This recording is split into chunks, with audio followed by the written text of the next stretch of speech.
When we've declared Cyprus as a global strategic hub, we don't do that to have it sitting here and not being used. The region is really incredibly turbulent. We've done, I think, nearly 30 operations since I've been here. The small becomes the large very quickly from here. Sometimes I will go back to the UK and say, does this really matter? Because this will have an impact bilaterally.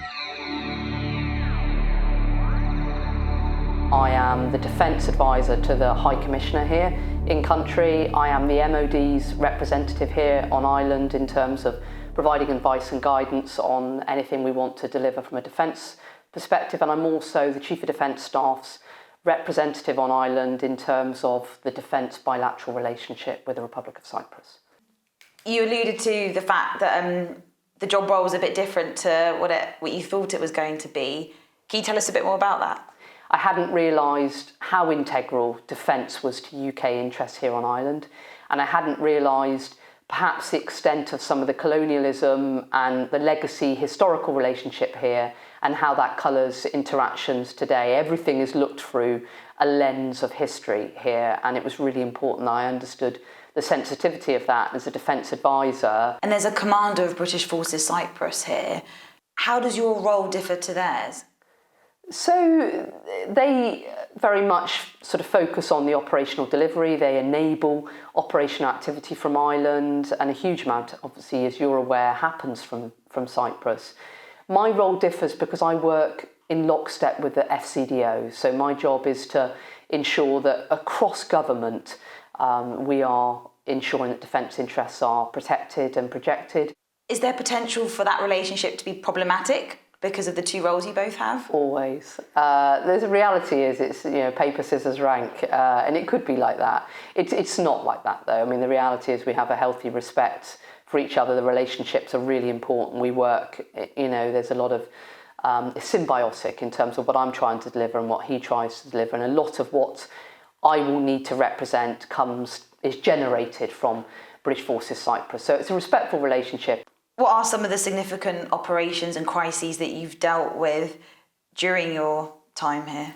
Well, first of all, I arrived and then we did Op Greenlighter, which was the Turkey and Syria earthquakes. So we sent some of the aid from us and other partners from the bases to support that. That was a really difficult time, as you will recall. I mean, it was a real humanitarian crisis for a large amount of people. So we did what we could to support that, and then we demonstrated our ability to do that.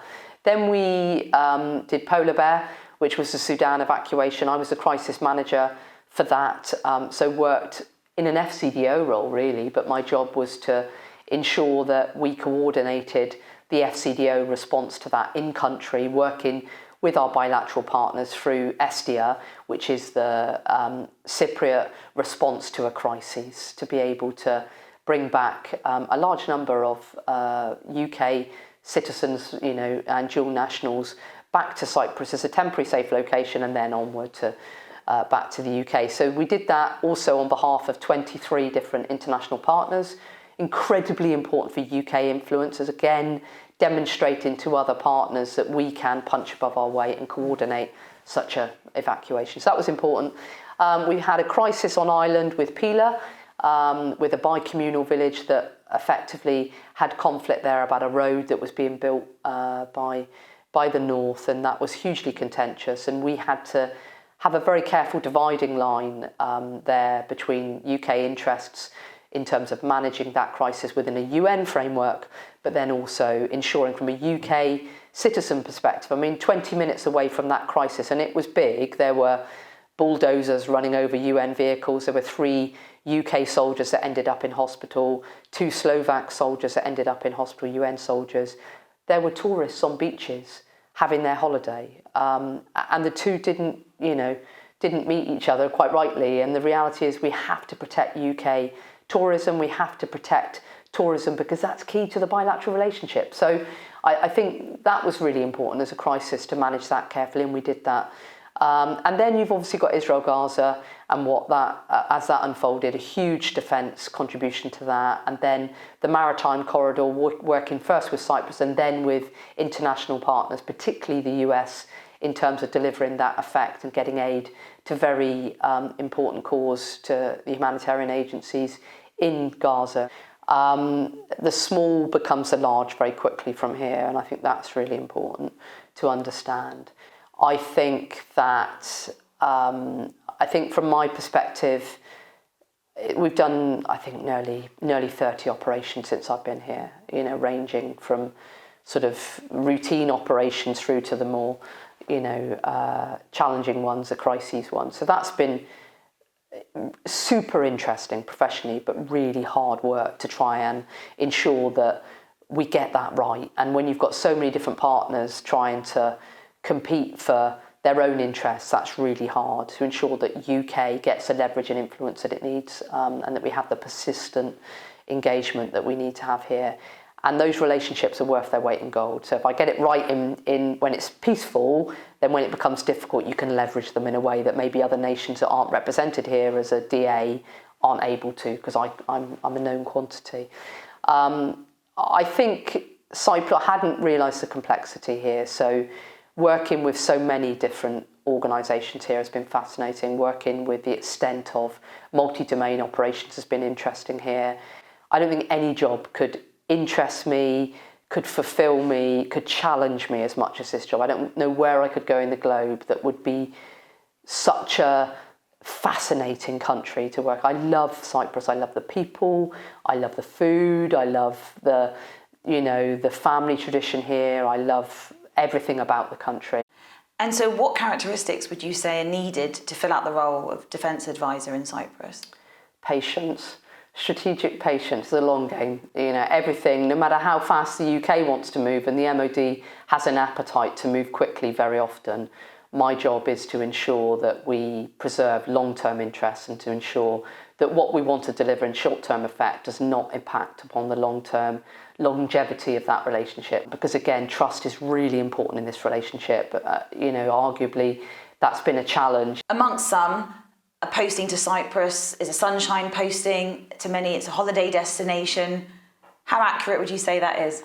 The reality is Cyprus has many identities. One of those is very firmly as a holiday destination. 1.2 million British tourists come here every year and have a wonderful holiday. The reality is there's a different side to Cyprus that I am invested in, which is where defence interests are represented as a global strategic hub. Geostrategic location is important in terms of its ability to project rapidly capability into the Middle East, which is a huge interest clearly for the UK. The Levant, Eastern Med clearly has taken a strong focus with Houthi activity, and the ability of the maritime space to be important as free trade. What does it actually mean when it said that Cyprus is a global strategic hub for the UK? So it means that we base a lot of capability here. We use it to project regionally capability to a whole host of different places. I mean, who would have thought that a national evacuation from Sudan would use Cyprus as the hub to do that? So the temporary safe location is often Cyprus for a whole host of crises in the NEO space, Lebanon evacuation, op highbrow. The Lebanon evacuation in 2006, that was based here in Cyprus. The evacuation from Afghanistan and breakout from Afghanistan in terms of decompression, a lot of that was done in Cyprus. So I think it's really important to understand that we base capability here. And a lot of those military capabilities are on the sovereign base areas in Cyprus. They are, yes. Can you explain the structure of that? Because it's quite unique. It is unique, and I think it's really important for me as a defence advisor to ensure that I'm sensitive to that. We have a strong British Forces Cyprus footprint, and that will be your resident infantry battalions, of which we have 2, and they provide a capability that can project across overseas where required to be able to bolster UK defence interests, but also on island they're here to provide a steadying presence on island. We also have obviously a big footprint of Air Force that are able to support defence activity across the region and the globe, and that's all coordinated by headquarters British Forces Cyprus with a 2-star commander over the top of that as headquarters or British Forces Cyprus commander. And then you've got the Sovereign Base Area Administration, and their job is to effectively administer those sovereign base areas, so that there are lots of Cypriot citizens that live on those sovereign base areas, and they should notice no difference than if they lived in the Republic of Cyprus or the sovereign base areas, and it's designed in that way that that can be the case. Because some people would rather the SBAs didn't exist. How does the UK justify them being here and show what UK defence brings to the island? I mean, we would say that they provide a real deterrence in terms of, you know, the capability we have there and its ability, high-end capabilities that can project very rapidly across the region. And we've certainly seen that over the last couple of years. I think that's reassuring that we're able to do that. I think from our perspective that we are demonstrating our NATO contribution from here in terms of Opshada and some of the activities we do from here. But also, I think from a Cypriot perspective, the fact you have such a footprint here means that the Cypriots, to some degree, with the US and the UK footprint on Ireland, come under a NATO umbrella without actually being in NATO. And there's the firefighting as well. Firefighting, yeah, absolutely. It's a big deal here with the Forestry Commission and others in terms of our ability, you know, to do so. So I think it's really important. Given the global landscape, would you say it's more important now than ever that the UK has a presence in Cyprus?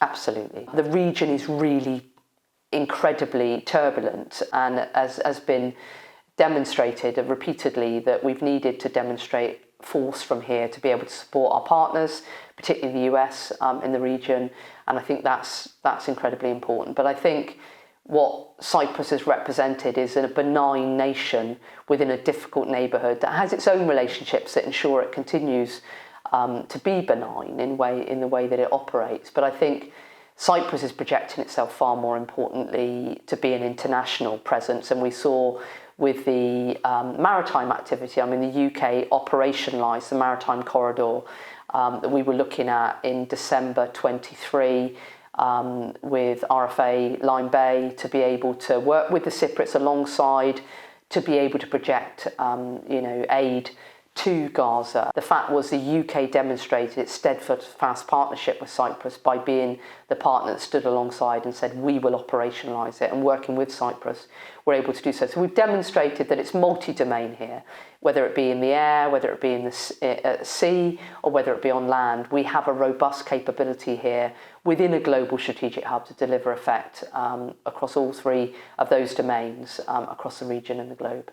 Looking at our readiness in Cyprus, how effectively can the UK respond to a crisis from the island?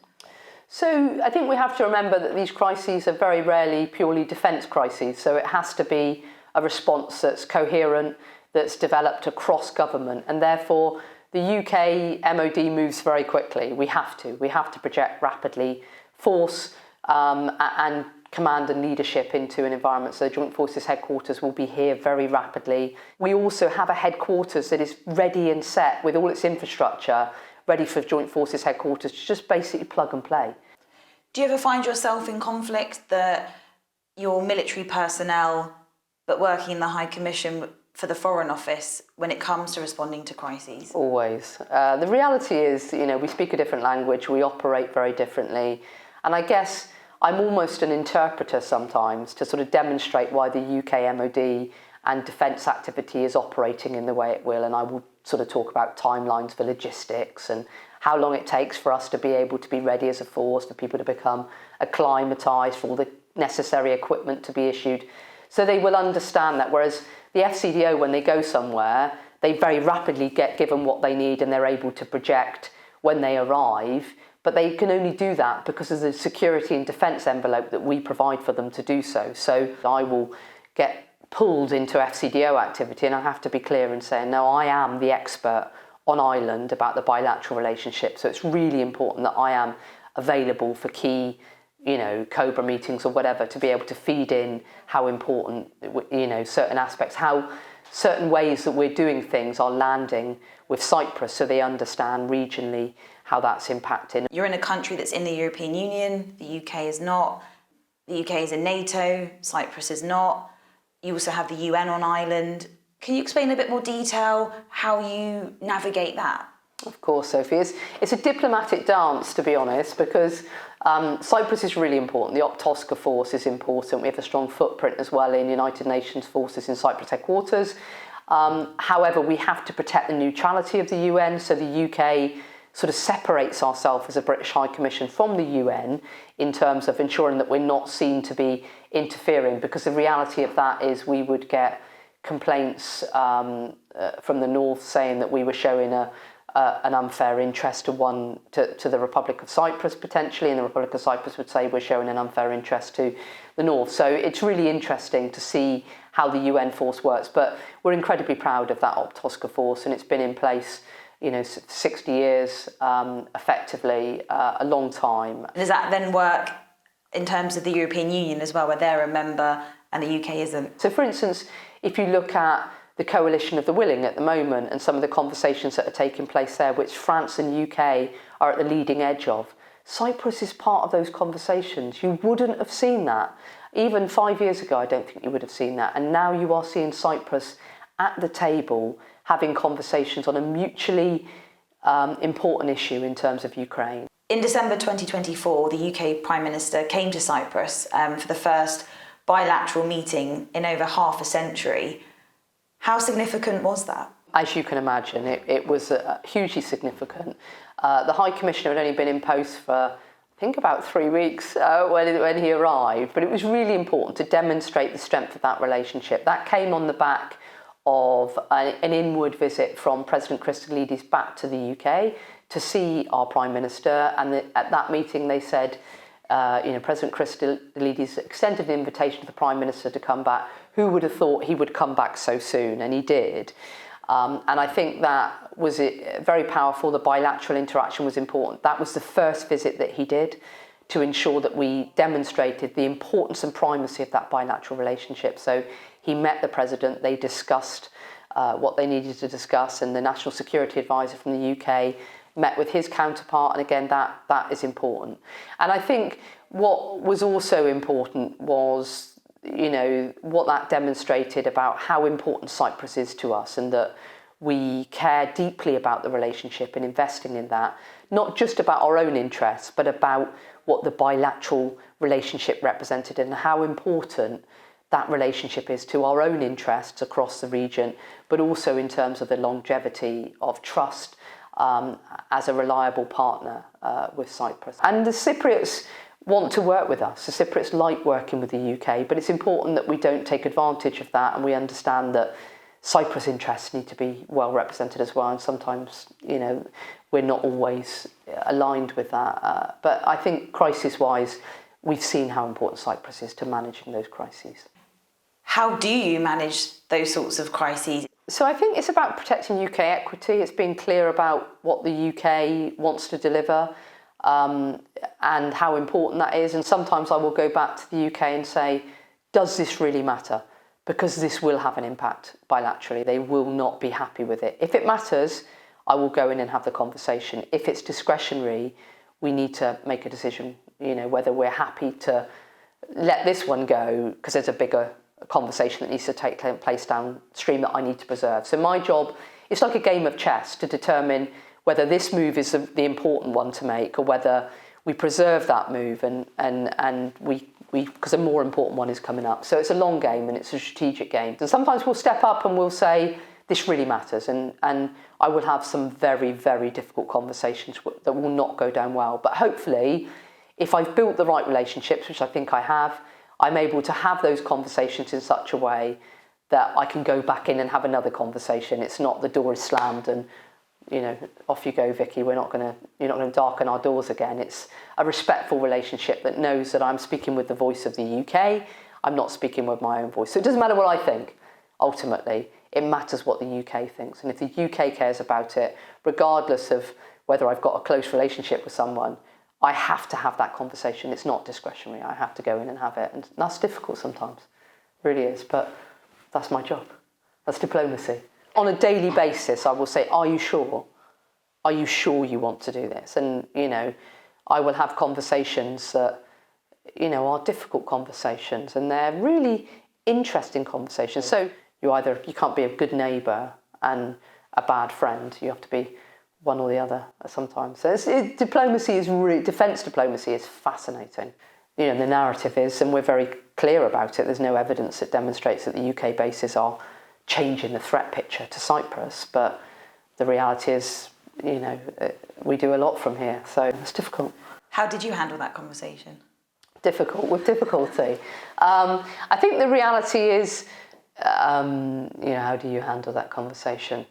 You have the conversation. I think that's important, the transparency that comes from that. And I have a very trusted relationship with my Cypriot counterparts. So I will, on a fairly regular conversation, speak to the Chief of Defence here, General Sitzakostas, and say, we will have a conversation about it. Or I'll speak to, you know, General Harry Yoyo, who is the Defence Minister's sort of Chief of Staff, effectively. And I will say what the UK are doing, because it's important that they know.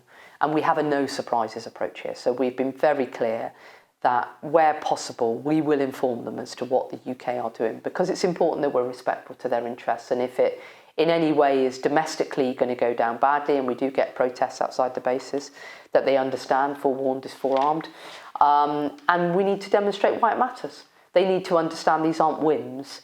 These are deliberate choices that the UK is making. And when we've declared Cyprus as a global strategic hub, we don't do that to have it, you know, sitting here and not being used. It's here and it's valuable and we use it. But how we use it is important, that we are respectful to that. Because again, if we don't use it properly, then we are open to challenges. So your posting here is 3 years, you're over halfway. What have been some of those memorable moments? It's a tough gig, Cyprus. I have to say, it's really, really complex. And it's hard work. It's hard to realise that colonialism and history defines everything we do. That's relentlessly exhausting. But it's a thing. It's a reality. So you have to accept that. You can't escape that. We genuinely try and be partners with them in a way that is respectful and reliable. So that's been busy, trying to sort of shape that narrative. The small becomes the large very quickly from here, and I think that's really important to understand. It's a double-edged sword. On the one hand, the history is checkered in some Cypriot perspective, but on the other hand, there are a huge amount of people that love the UK and love what we do and love that we're still here. They are very grateful for, you know, what we deliver, and I find that, you know, fulfilling, I guess. What was the best advice you were given when you took the role? Best advice? That's an interesting one, Sophie.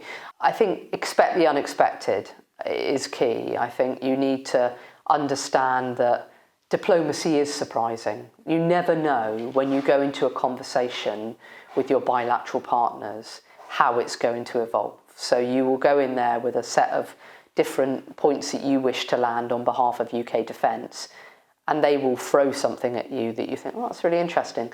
And you could give your own opinion, but you know you're the UK's perspective. So you've got to be clear in either holding your sacred ground and saying, well, I think the UK would think X, Y, Z, and trying to work out what they mean by the question. So it's not purely, the question is never the question.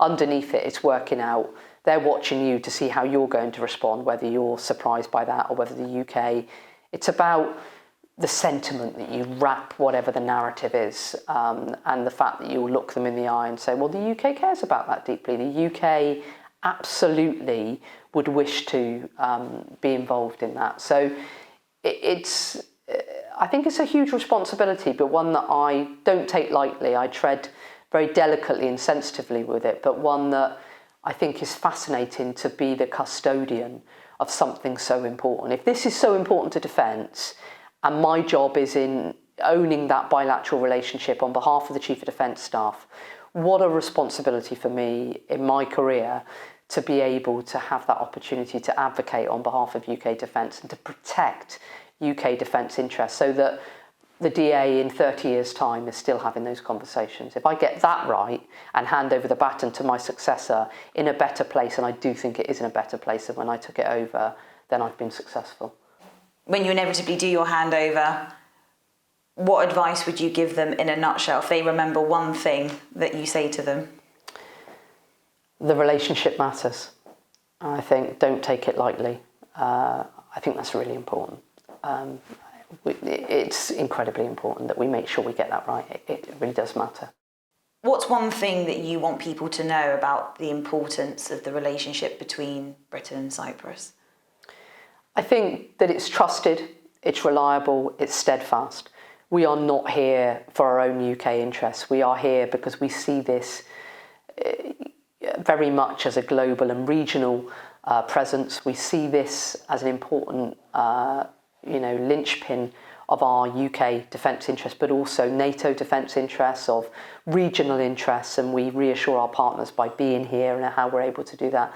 But I think importantly, we're here because Cyprus matters. Cypriots are really important to the UK, and the relationship has been here for a long time, and it will be here for a long time. And I think if we continue to get that right and are respectful, then I think the relationship can only go from strength to strength. What is the kind of one thing you want to get across? We're able to cooperate and collaborate now with the Cypriots in a whole host of areas that strengthen their defence capability and enhance ours too. And I think whether we see now we're starting to cooperate in defence procurement in line with the UK growth agenda, which is really important, but also our ability to have interests now that align in the way we share expertise, whether it be air defence, or whether it be a whole host of different areas, that multi-domain, that we cooperate now with the Cypriots. And I think what's important about that is a lot of that capability that we cooperate